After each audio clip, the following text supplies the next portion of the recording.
नमस्कार।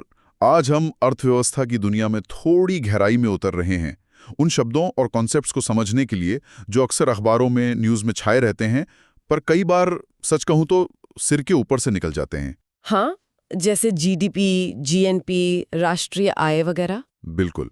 तो हमारे पास इस विषय पर कुछ नोट्स और कुछ आर्थिक अवधारणाओं के अंश हैं, और हमारा इरादा है कि इन्हें एकदम आसान भाषा में खोल कर रखें ताकि सब कुछ साफ हो जाए। बिल्कुल, और ये जरूरी भी है क्योंकि ये शब्द सुनने में भले ही भारी लगे, पर असल में ये किसी भी देश के आर्थिक नब्ज को पकड़ने का तरीका है। अच्छा, कैसे? ये बताते हैं कि देश कितना कमा रहा है, कैसे कमा रहा है, और क्या ये कमाई सच में बढ़ भी रही है या नहीं।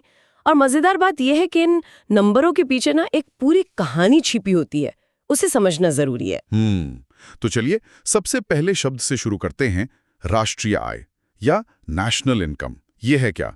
सुनने में तो लगता है भाई देश की कुल कमाई। क्या ये इतना सीधा है? देखिए, आम भाषा में तो यही मतलब निकालते हैं, लेकिन जब अर्थशास्त्री इसकी बात करते हैं तो राष्ट्रीय आय का एक बहुत स्पेसिफिक मतलब होता है। साधन लागत पर शुद्ध राष्ट्रीय उत्पाद, मतलब net national product at factor cost, NNP at FC कहते हैं इसे। बाप रे, एनएनपी एट एफसी, ये तो और उलझा दिया आपने। नहीं, हम इस पर धीरे धीरे आएंगे, खोलेंगे इसको। पर हाँ, मूल विचार यही है कि ये देश की कुल कमाई का एक माप है। इससे पता चलता है कि अर्थव्यवस्था कैसी चल रही है, और ये हमें देशों के बीच तुलना करने में भी मदद करता है, जैसे भारत, अमेरिका, चीन, इनकी आर्थिक तरक्की कैसी है। ठीक है। तो शुरुआत करते हैं उस शब्द से जो सबसे ज्यादा सुनने में आता है, जीडीपी, सकल घरेलू उत्पाद, ग्रॉस डोमेस्टिक प्रोडक्ट। मैंने नोट्स में पढ़ा इसे शायद 1930s में साइमन कुजनेट्स ने विकसित किया था। हाँ, बिल्कुल। जीडीपी सबसे कॉमन पैमाना है। आप ऐसे सोचिए, एक देश है, उसकी जो भौगोलिक सीमाएं हैं, उसके अंदर एक साल में, भारत में ये साल 1 अप्रैल से 31 मार्च तक होता है। अच्छा। जितनी भी अंतिम वस्तुएं और सेवाएं बनी, अंतिम, हाँ, फाइनल गुड्स एंड सर्विसेज, उन सबका जो बाजार मूल्य है, मार्केट वैल्यू, उसे जोड़ दिया जाए तो वो जीडीपी है। यहाँ ये अंतिम शब्द बहुत महत्वपूर्ण है। अंतिम क्यों? मतलब जो सीधे उपभोक्ता तक पहुंचता है। बिल्कुल। मान लीजिए एक किसान ने गेहूं उगाया, फिर एक मिल वाले ने वो गेहूं खरीदा और उसका आटा बनाया, फिर एक बेकरी वाले ने वो आटा खरीदा और उसकी ब्रेड बनाई। तो जीडीपी में हम सिर्फ उस ब्रेड की कीमत गिनेंगे। अच्छा, गेहूं और आटे की नहीं? नहीं, क्योंकि अगर हम गेहूं, आटा और ब्रेड तीनों की कीमत जोड़ देंगे तो गेहूं की कीमत 3 बार जुड़ जाएगी, आटे की 2 बार। इसे कहते हैं दोहरी गिनती या डबल काउंटिंग। हाँ, ये तो गड़बड़ हो जाएगी। बिल्कुल। तो इसी डबल काउंटिंग से बचने के लिए सिर्फ अंतिम वस्तुओं और सेवाओं को गिना जाता है। ये तो बड़ा दिलचस्प पॉइंट है। और आपने कहा देश की सीमाओं के भीतर, इसका मतलब अगर कोई विदेशी कंपनी, मान लीजिए कोई अमेरिकन कंपनी, भारत में फैक्ट्री लगाकर कुछ बनाती है, तो वो उत्पादन भारत के जीडीपी में जुड़ेगा? हाँ, बिल्कुल। जीडीपी लोकेशन देखता है, नागरिकता नहीं। अगर उत्पादन भारत की जमीन पर हो रहा है तो वो भारत का जीडीपी है, चाहे उसे कोई भारतीय कंपनी बनाए या विदेशी। ओके। और ये सारा उत्पादन मुमकिन कैसे होता है? वो होता है उत्पादन के कारकों से, फैक्टर्स ऑफ प्रोडक्शन जिन्हें कहते हैं। जमीन, मजदूर, पूंजी और उद्यमी, लैंड, लेबर, कैपिटल, एंटरप्रेन्योरशिप। समझ गया। तो जीडीपी हुआ देश की सीमाओं के अंदर का कुल उत्पादन। लेकिन कई बार ऐसा होता है कि हमारे देश के लोग बाहर काम करते हैं, पैसा कमाते हैं, या बाहर के लोग यहां आकर कमाते हैं। उसका क्या? यहीं पर शायद जीएनपी का कॉन्सेप्ट आता है, ग्रॉस नेशनल प्रोडक्ट। एकदम सही पकड़ा। जीएनपी यानी सकल राष्ट्रीय उत्पाद, ये नागरिकता पर फोकस करता है, लोकेशन पर नहीं। ये देखता है कि एक देश के नागरिकों ने, सिटीजन्स ने, एक साल में कुल कितना उत्पादन किया, चाहे वो देश के अंदर रह के किया हो या विदेश में। अच्छा, तो इसका फॉर्मूला क्या बनता है फिर? इसका फॉर्मूला बनता है GNP is equal to GDP plus विदेश से प्राप्त शुद्ध साधन आय, net factor income from abroad, जिसे एनएफआईए कहते हैं। एनएफआईए ये क्या चीज है? Net factor income from abroad, NFIA का मतलब है हमारे देश के नागरिकों ने विदेशों से जो कमाया, जैसे सैलरी, प्रॉफिट, किराया वगैरह, उसमें से वो घटा दें जो विदेशी नागरिकों ने हमारे देश से कमाया। ओके, उदाहरण दे सकती हैं? हाँ, जैसे मान लीजिए कोई भारतीय इंजीनियर अमेरिका में काम करके सैलरी कमाता है, वो पैसा भारत के जीएनपी में जुड़ेगा, क्योंकि वो भारतीय नागरिक है। ठीक है। और अगर कोई अमेरिकी मैनेजर भारत में किसी कंपनी में काम करके सैलरी कमाता है तो वो पैसा भारत के जीएनपी से घटाया जाएगा। हालांकि वो पैसा भारत के जीडीपी में जरूर जुड़ेगा क्योंकि उत्पादन भारत में हो रहा है। अच्छा, तो जीएनपी नागरिकता देखता है और जीडीपी लोकेशन। तो इसका मतलब ये हुआ कि अगर किसी देश में बहुत सारी विदेशी कंपनियां काम कर रही हैं या बहुत सारे विदेशी लोग काम कर रहे हैं और उसके अपने लोग बाहर कम कमा रहे हैं तो उसका जीएनपी उसके जीडीपी से कम हो सकता है। हाँ, बिल्कुल हो सकता है और अक्सर होता भी है। जैसे कई विकासशील देश जहां विदेशी निवेश ज्यादा आता है या खाड़ी के देश जहां बहुत सारे विदेशी कामगार हैं, उनका जीएनपी अक्सर उनके जीडीपी से कम होता है। और इसका उल्टा भी हो सकता है। हाँ, विकसित देश जिनकी कंपनियां और नागरिक दुनिया भर में फैले हुए हैं और वहां से कमा रहे हैं, उनका जीएनपी उनके जीडीपी से ज्यादा हो सकता है। तो ये अर्थव्यवस्था की एक अलग नागरिकता वाली तस्वीर दिखाता है। तो हमने ग्रॉस यानी सकल उत्पादन की बात की, जीडीपी और जीएनपी। लेकिन जब उत्पादन होता है तो मशीनें घिसती हैं, इमारतें पुरानी होती हैं, टेक्नोलॉजी पुरानी बढ़ जाती है। इस घिसावट का क्या? बहुत अच्छा सवाल है। यहीं पर नेट यानी शुद्ध अवधारणाएं आती हैं। देखिए, ग्रॉस का मतलब है कुल, लेकिन उत्पादन करने में कुछ पूंजी खर्च हो जाती है, घिस जाती है। इसे अर्थशास्त्र में कहते हैं मूल्यह्रास या डेप्रिसिएशन। डेप्रिसिएशन मतलब वैल्यू कम होना। हाँ, समय के साथ संपत्ति के मूल्य में कमी। तो जब हम ग्रॉस आंकड़े में से ये डेप्रिसिएशन घटा देते हैं तो हमें नेट आंकड़ा मिलता है। ये एक तरह से उत्पादन की असली शुद्ध तस्वीर दिखाता है, क्योंकि पुरानी मशीनों को बदलने या ठीक करने की लागत भी तो होती है। तो अगर जीडीपी में से ये डेप्रिसिएशन घटा दें तो क्या मिलेगा? तब हमें मिलता है एनडीपी, नेट डोमेस्टिक प्रोडक्ट, शुद्ध घरेलू उत्पाद। NDP equals to GDP minus depreciation. ये हमें बताता है कि देश की सीमाओं के भीतर डेप्रिसिएशन को हटाने के बाद कितना शुद्ध उत्पादन हुआ। और इसी तरह अगर जीएनपी में से डिप्रिसिएशन घटा दें तो हमें मिलेगा एनएनपी, नेट नेशनल प्रोडक्ट, शुद्ध राष्ट्रीय उत्पाद। NNP is equal to GNP depreciation. ये हमें देश के नागरिकों द्वारा किए गए उत्पादन की शुद्ध तस्वीर देता है, घिसावट को एडजस्ट करने के बाद। अच्छा, तो अब हम धीरे धीरे वापस वहीं आ रहे हैं जहां से शुरू किया था। आपने शुरू में कहा था कि राष्ट्रीय आय का तकनीकी मतलब है एनएनपी एट फैक्टर कॉस्ट। ये एनएनपी तो आप कुछ समझ आ गया, पर ये फैक्टर कॉस्ट क्या चक्कर है? हाँ, उस पे आते हैं, बिल्कुल आते हैं। लेकिन उससे पहले एक और बहुत जरूरी अंतर समझना होगा जो अक्सर लोगों को कंफ्यूज करता है, नॉमिनल जीडीपी और रियल जीडीपी का। हाँ, ये मैंने नोट्स में देखा था।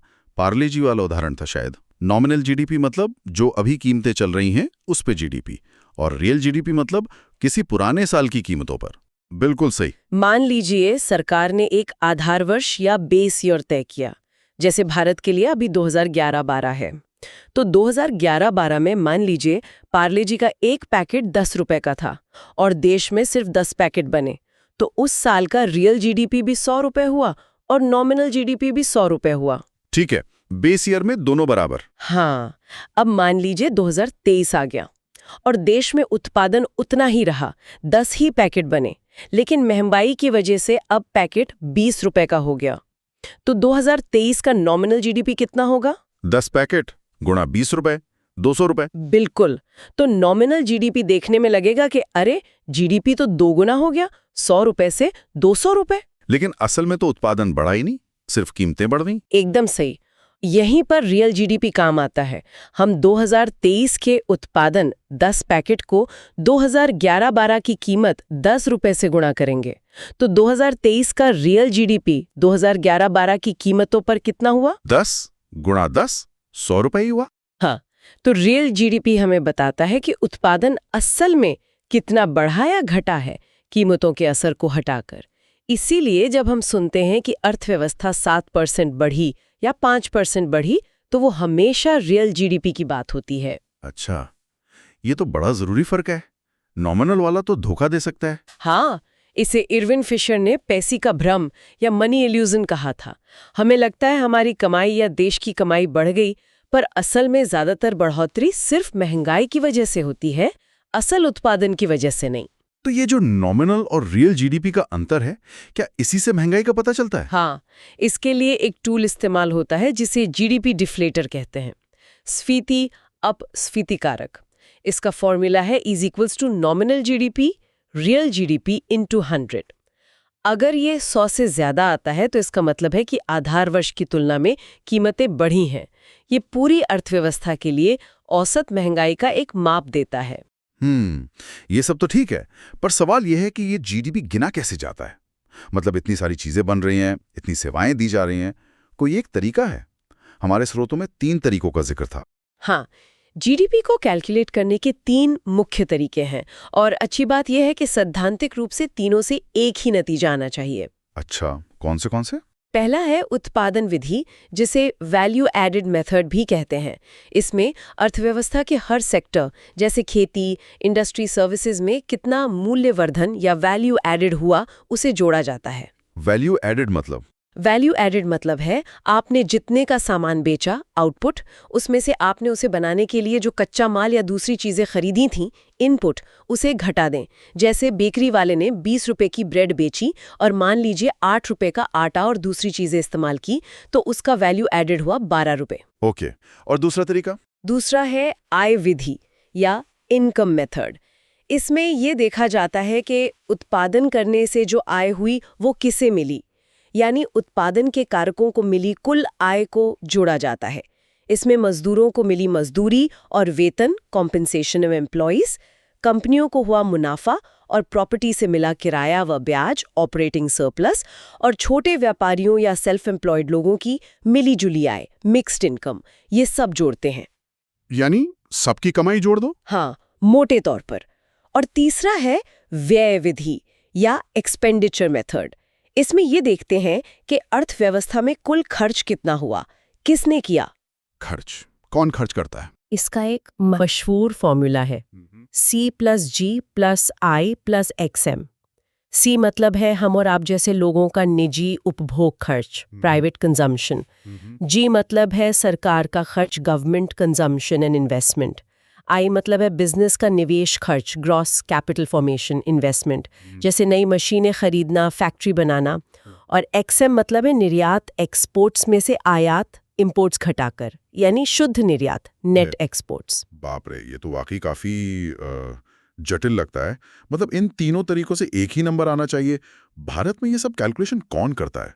स्रोत में शायद CSO लिखा गया, पर मुझे लगता है अब नाम बदल गया है। हाँ, आपने सही ध्यान दिया। स्रोत शायद थोड़ा पुराना हो सकता है। पहले ये काम केंद्रीय सांख्यिकी कार्यालय CSO करता था, लेकिन कुछ साल पहले CSO और राष्ट्रीय नमूना सर्वेक्षण कार्यालय NSSO को मिलाकर एक नई संस्था बना दी गई है, राष्ट्रीय सांख्यिकी कार्यालय NSO। हाँ, NSO, नेशनल स्टैटिस्टिकल ऑफिस।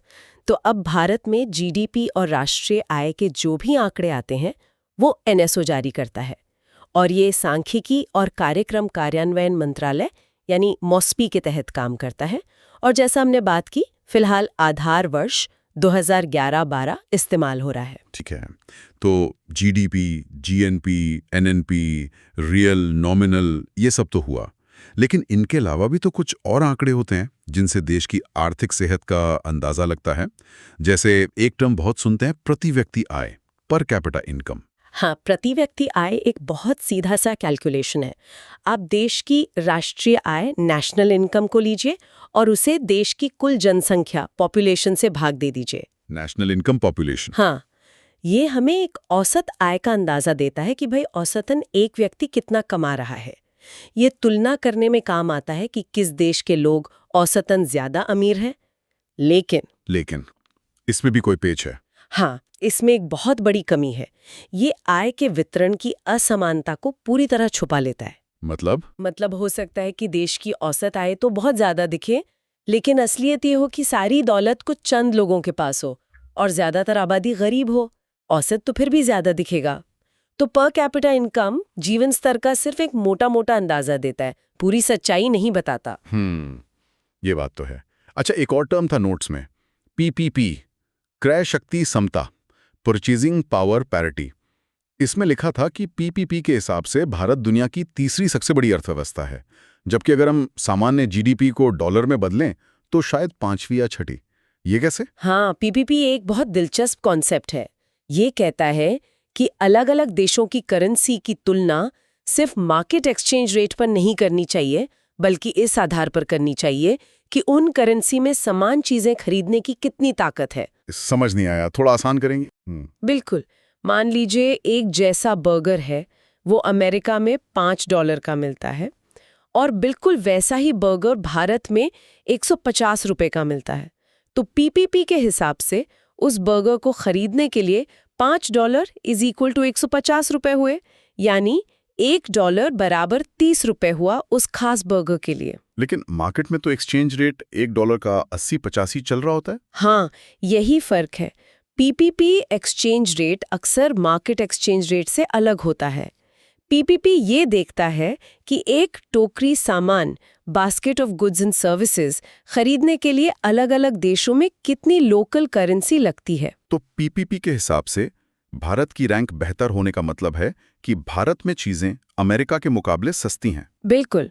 इसका मतलब है कि भारत में जीवन यापन की लागत, कॉस्ट ऑफ लिविंग, कम है। आपके 100 रुपए भारत में अमेरिका के $100 से कहीं ज्यादा सामान और सेवाएं खरीद सकते हैं अगर हम पीपीपी एक्सचेंज रेट का इस्तेमाल करें। अच्छा। तो जब हम देशों के जीवन स्तर की तुलना करते हैं, तब पीपीपी ज्यादा सही तस्वीर दिखाता है। हाँ, कई अर्थशास्त्री मानते हैं कि जीवन स्तर की तुलना के लिए पीपीपी पर आधारित जीडीपी या प्रति व्यक्ति आय ज्यादा बेहतर पैमाना है, क्योंकि ये कीमतों के अंतर को एडजस्ट कर देता है। ये दिखाता है कि सिर्फ डॉलर वाली जीडीपी देखने से भारत जैसी अर्थव्यवस्थाएं असल में जितनी बड़ी हैं, उससे छोटी दिख सकती हैं। वाह, ये तो वाकई आंखें खोलने वाली बात है। अच्छा, अब वापस जरा आय की अवधारणाओं पर आते हैं।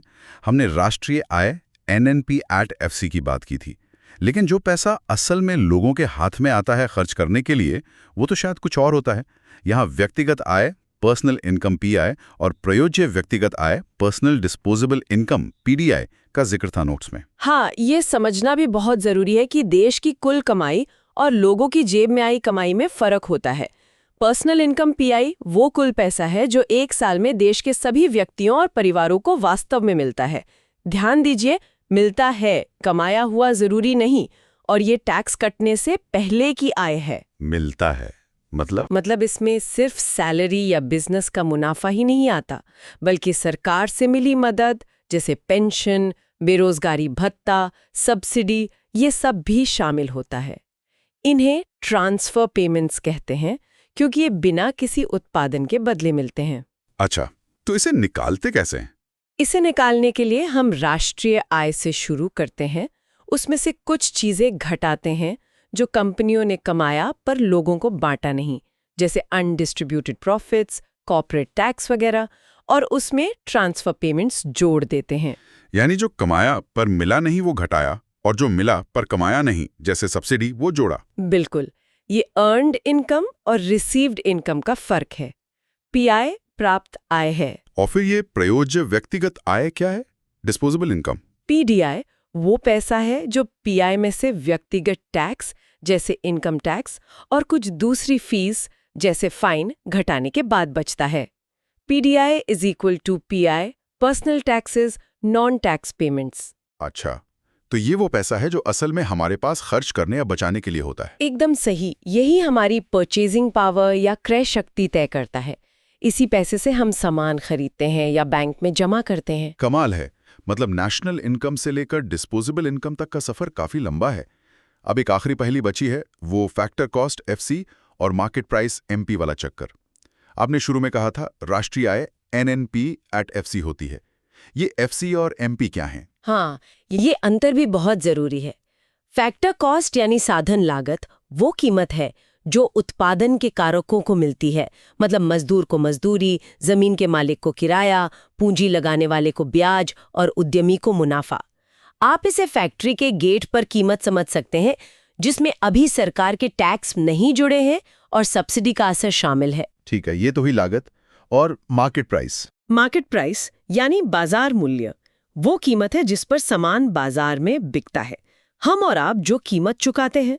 इसमें फैक्टर कॉस्ट के ऊपर सरकार द्वारा लगाए गए अप्रत्यक्ष कर, इनडायरेक्ट टैक्सेस जैसे कि GST जुड़े होते हैं। और सब्सिडी? और अगर सरकार ने उस चीज पर कोई सब्सिडी दी है तो वो इसमें से घटी हुई होती है। तो मतलब market price = factor cost plus indirect taxes minus subsidies. हाँ, बिल्कुल। या इसे ऐसे भी कहते हैं, market price is equal two factor cost plus net indirect taxes, शुद्ध अप्रत्यक्ष कर। और नेट इनडायरेक्ट टैक्सेस का मतलब है इनडायरेक्ट टैक्सेस माइनस सब्सिडीज। और इसी तरह फैक्टर कॉस्ट निकालना हो तो factor cost is equal to market price minus net indirect taxes. तो NNP@FC को राष्ट्रीय आय क्यों कहते हैं, NNP@MP को क्यों नहीं? ये देश के नागरिकों ने उत्पादन के जरिए असल में कितनी आय अर्जित की है, सरकारी टैक्स और सब्सिडी के प्रभाव को हटाकर। ये उत्पादन के कारकों की असली कमाई दिखाता है, जबकि मार्केट प्राइस वाली वैल्यू में सरकारी हस्तक्षेप, टैक्स, सब्सिडी का असर शामिल होता है। इसीलिए आय के नजरिए से NNP@FC को ज्यादा मौलिक माना जाता है। समझ गया। तो ये सारे कॉन्सेप्ट समझने के बाद तो अब इकोनॉमिक्स की खबरें पढ़ते हुए या बजट सुनते हुए ज्यादा मतलब समझ आएगा। वैसे आजकल कुछ और भी बातें सुनने में आती हैं, जैसे ग्रीन GDP। ये क्या है? हाँ, ये एक उभरती हुई और मेरे ख्याल से बहुत जरूरी अवधारणा है, ग्रीन GDP। इसका मूल विचार ये है कि जब हम GDP मापते हैं तो हम सिर्फ उत्पादन देखते हैं, लेकिन उस उत्पादन को करने में पर्यावरण को जो नुकसान पहुंचता है, जैसे प्रदूषण या जंगल कटना। हाँ बिल्कुल, प्रदूषण, प्राकृतिक संसाधनों का खत्म होना जैसे पानी, खनिज, जैव विविधता का नुकसान, इन सब की एक आर्थिक लागत होती है। ग्रीन GDP कहता है कि पारंपरिक GDP में से इस पर्यावरणीय क्षति, इन्वायरमेंटल डैमेज और संसाधनों की कमी, डिप्लीशन ऑफ नेचुरल रिसोर्सेज की लागत को घटाया जाना चाहिए। तो ये क्यों जरूरी है? क्योंकि पारंपरिक GDP हमें विकास की एक अधूरी और कभी-कभी भ्रामक तस्वीर दिखाता है। हो सकता है GDP तेजी से बढ़ रहा हो, लेकिन अगर वो पर्यावरण की कीमत पर हो रहा है, तो क्या वो तरक्की वाकई टिकाऊ, सस्टेनेबल है? ग्रीन GDP हमें हमारी आर्थिक गतिविधियों की असली लागत बताने की कोशिश करता है। क्या कोई देश इसे अपनाता है? कुछ देशों ने प्रयोग किए हैं, लेकिन इसे व्यापक रूप से अपनाना मुश्किल है, क्योंकि पर्यावरण के नुकसान की कीमत लगाना बहुत जटिल काम है। पर यह बहस बहुत जरूरी है। हमारे स्रोतों में यह भी था कि अगर भारत जैसे विकासशील देश अपना ग्रीन GDP निकालें, तो शायद उनकी विकास दर पारंपरिक GDP से काफी कम दिखे। सोचने वाली बात है। एक और टर्म था, संभावित GDP या पोटेंशियल GDP। हाँ, पोटेंशियल GDP, ये वो अधिकतम उत्पादन का स्तर है जो कोई अर्थव्यवस्था अपने सभी संसाधनों जैसे मजदूर, मशीनें, फैक्ट्री का पूरी क्षमता से और टिकाऊ तरीके से, मतलब बिना महंगाई को बहुत ज्यादा भड़काए, इस्तेमाल करके हासिल कर सकती है। ये एक तरह से अर्थव्यवस्था की क्षमता है। और अगर असली GDP इससे कम हो तो? जब एक्चुअल GDP इस पोटेंशियल GDP से कम होता है, तो उस अंतर को मंदी का अंतर या रिसेशनरी गैप कहते हैं। इसका मतलब है कि अर्थव्यवस्था अपनी पूरी क्षमता से काम नहीं कर रही है, संसाधन बेकार पड़े हैं जैसे बेरोजगारी है, फैक्ट्रियां पूरी कैपेसिटी पर नहीं चल रही। अच्छा। और अगर एक्चुअल GDP पोटेंशियल GDP से ऊपर चला जाए, जो कि छोटी अवधि के लिए हो सकता है, तो उसे इन्फ्लेशनरी गैप कहते हैं और तब महंगाई बढ़ने का खतरा होता है। तो ये थी हमारी राष्ट्रीय आय और उससे जुड़ी तमाम अवधारणाओं पर एक, कहना पड़ेगा, काफी लंबी और गहरी बातचीत। हमने GDP, GNP, NNP, फिर रियल और नॉमिनल GDP का फर्क, फैक्टर कॉस्ट और मार्केट प्राइस का चक्कर, PPP, पर कैपिटा इनकम और आखिर में ग्रीन GDP और पोटेंशियल GDP तक को खंगाल डाला। हाँ, काफी कुछ कवर किया हमने। उम्मीद है कि ये सब सुनने के बाद ये जो आर्थिक शब्दजाल है वो अब उतना डरावना नहीं लगेगा और चीजें थोड़ी ज्यादा साफ हुई होंगी। बिल्कुल, और इन कॉन्सेप्ट्स की समझ होना बहुत जरूरी है, चाहे वो आर्थिक नीतियां हो, सरकार का बजट हो या फिर दुनिया भर की अर्थव्यवस्थाओं की आपस में तुलना हो। इन सबको बेहतर ढंग से समझने में ये अवधारणाएं मदद करती हैं। ये सिर्फ किताबी बातें नहीं हैं, ये हमारी रोजमर्रा की जिंदगी को प्रभावित करने वाली चीजों को मापने और समझने के तरीके हैं। हाँ, हालांकि जैसा हमने बीच में बात भी की, हर माप की अपनी सीमाएं हैं। बिल्कुल, कोई भी एक नंबर पूरी कहानी नहीं बता सकता। और यहीं पर मैं आज की बातचीत खत्म करते हुए एक विचार छोड़ना चाहूंगा। हमने देखा कि GDP, जो शायद सबसे लोकप्रिय पैमाना है, वो आय की असमानता को नहीं दिखाता। वो घर पर जो काम होता है, खासकर महिलाओं द्वारा, उसकी कीमत नहीं आंकता।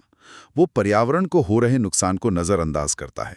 तो सवाल ये उठता है कि क्या GDP वाकई किसी देश की तरक्की और लोगों की खुशहाली का सबसे सही पैमाना है? या फिर जैसा ग्रीन GDP का विचार सुझाता है, क्या अब वक्त आ गया है कि हम विकास को मापने के लिए इससे बेहतर, ज्यादा समावेशी, ज्यादा टिकाऊ तरीकों के बारे में गंभीरता से सोचे और उन्हें अपनाएं। इस पर सोचिएगा जरूर।